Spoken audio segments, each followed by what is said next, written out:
Today, we're going to dehydrate some olives. You can do it. I believe in you. Stay tuned. Hi folks, it's Darcy from the Purposeful Pantry. Today we're going to be dehydrating olives. And yes, surprisingly, you can. And I know many of you will think, I thought you can't dehydrate fats. I thought it was unsafe.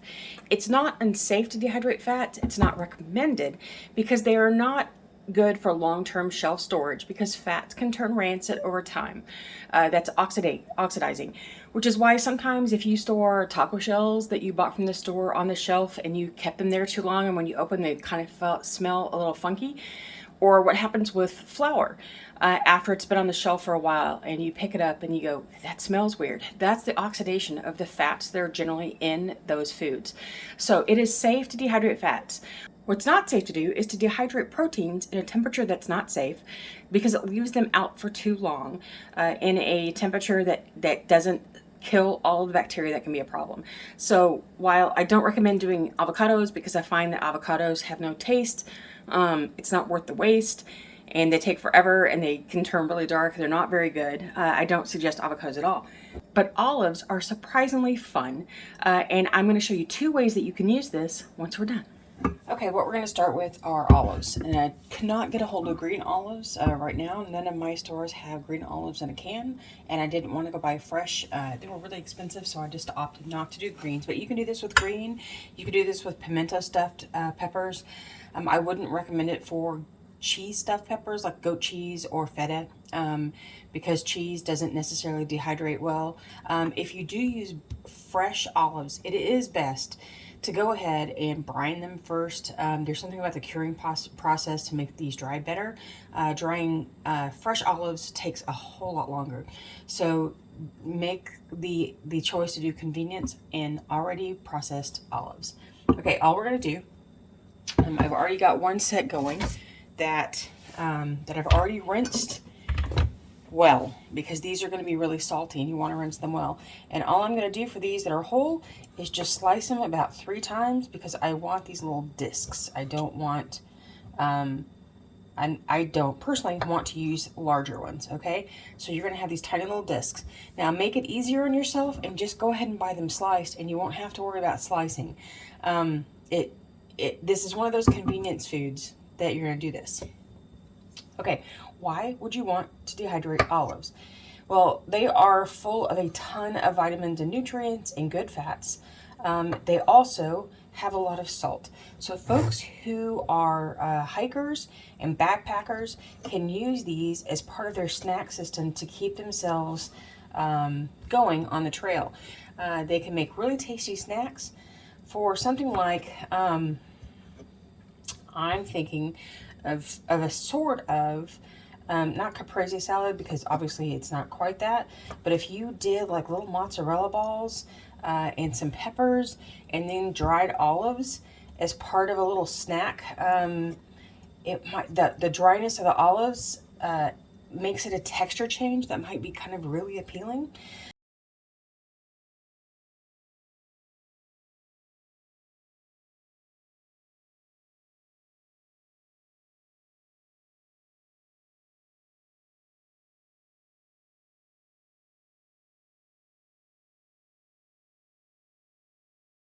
Okay, now can you do this in a food processor? Yes, you can. If you would rather have bits of olives instead of slices, maybe you want to incorporate them into other kind of dishes that you're going to try to do, you can certainly do that. They will rehydrate well. And you can actually powder these. I'm going to give you a website called backpackingchef.com.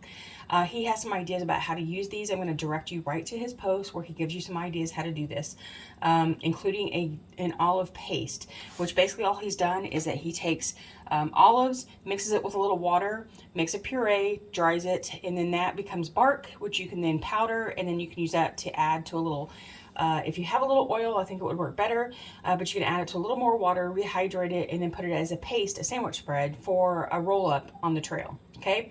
With some cured meats and things like that to make a tasty snack. Okay, this is my can of pre-sliced olives that I have rinsed and drained very well. And I'm just going to spread them out onto my dehydrating sheets.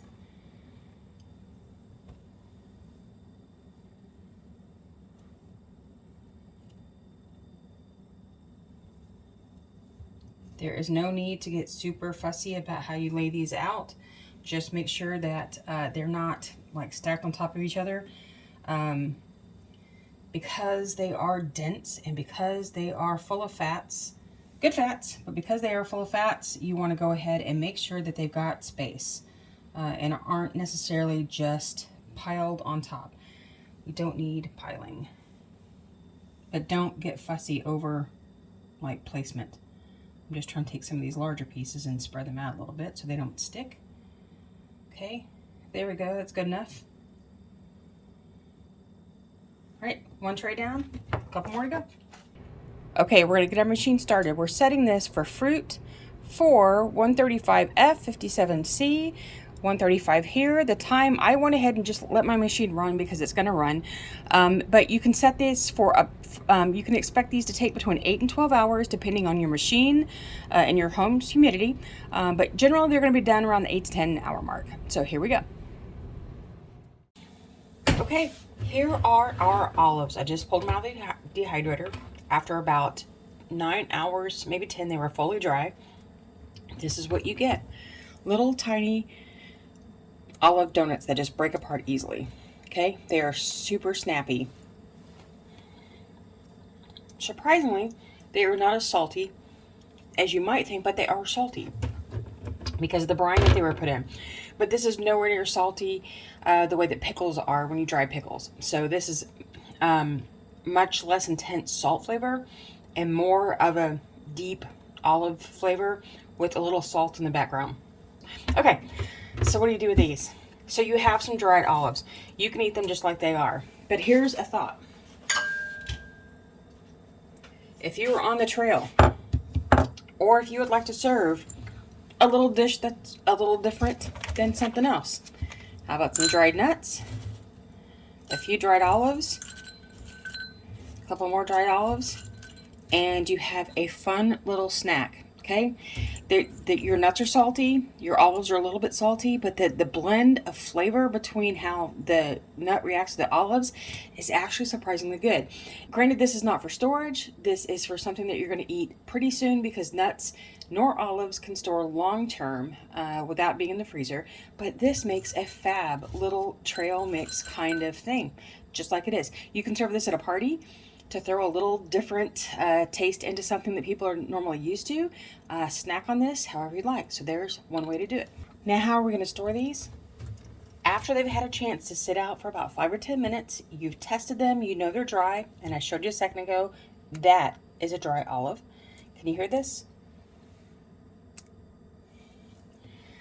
All you do is put them into a jar.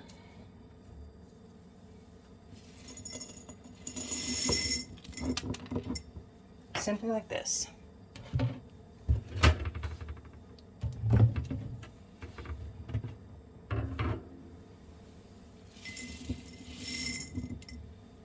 Put the lid on and condition for a week. Just like that. Just like we do with everything else. Shake it every day or so. Make sure that no clumps are sticking together that can't easily be broken apart. But I think if you're going to have any sticking in here, you need to put it back in for drying. If it sticks at the top, put it back in for drying. You can store this on the shelf for a period of time. I wish I could tell you for sure that this lasts for a year, but I can't because, like I mentioned earlier, olives have a lot of natural fats in them. And fats will tend to go rancid or oxidize, it's the same thing, over time because that's the nature of fats, especially after they've been heated. They tend to do that. So if you want to store this for long term, I would suggest you put it in the freezer. If you're going to store this for a month or two, maybe 3, the shelf is probably fine. And if you're going to do this for a trail blend, you can do that, and then I would store it in the freezer, pull it out when you're ready to go on the trail. That way you don't have to worry about it. If you make this 6 months ahead of time, you've got it ready then. I would not recommend doing this in massive amounts to try to store. Just go ahead and keep them in the cans, and that's a better option for storage. Dry them as you need to. Now, another option for using this is something that my mother-in-law, not my grandmother, my mother-in-law, always made, was this kind of, to me, weird olive dip. It was olives, cream cheese, mayo, I think that's what she did. And then there was her crackers. I never liked it because I don't like that texture. It never, ever, ever appealed to me. But I'm going to try it this way. And I wish that I could show you on camera, but I can't because the container of what I thought was our cream cheese in the refrigerator is sour cream, and it won't work the same. But what you could do is take your mayonnaise, your cream cheese, some onion powder, some garlic powder, and some olive powder. Mix them together to create a fun spread for a bagel or for snacking with crackers. So I'm going to show you real quickly how these do powder, and that's how you could try to use it. Okay, what can you do with this now? Of course we're going to powder it, because there are some things that you can do with this with powder to make this a little more useful to you. So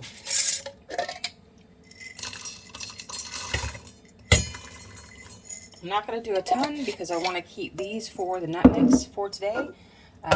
We'll be using it during the holidays.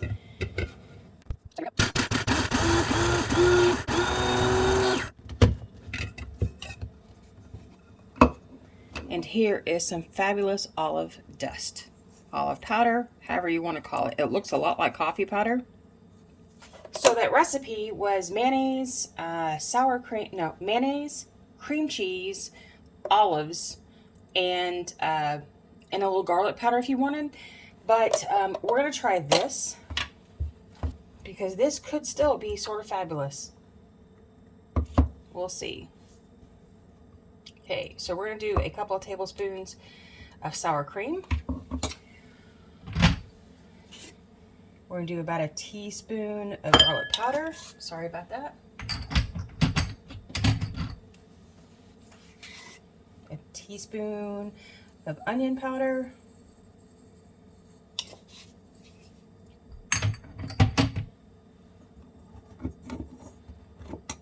We won't need salt because of the salt and the olives, and I could have ground this a little better, but that's okay. So I'm going to say maybe half a teaspoon of olive powder.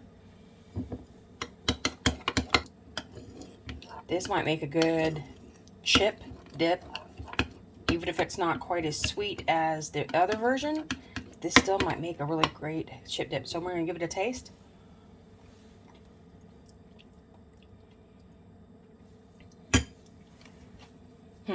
It needs a little more onion.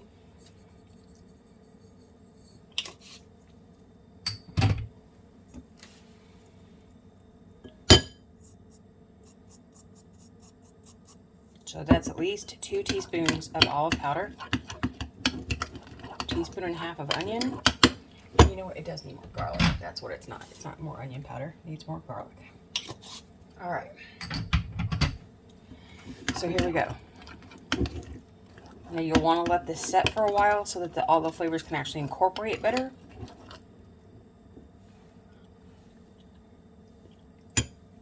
Definitely. Could use more olives, but that works. That's kind of fun. Definitely more olive. Because the flavor of olive powder and dried olives is definitely more muted than if you eat them fresh. So while this doesn't look terribly pretty, it is good. And it probably could use some more salt. While this is a little salty, it's just, when you want that kind of, like if you're used to French onion dip, that's kind of really salty, this needs a little more salt to it. But that would make a fabulous chip dip. So there you go. There are some options. So here are your dried olives. Use them on the trail. Use them to store in your pantry. Have some fun with them. If you want to learn more about dehydrating, check out this video here. You can learn how to dehydrate pickles or dehydrate anything. So thanks for watching. Again, I appreciate you. I'm so glad you're with me. And I will see you again next time. Happy dehydrating.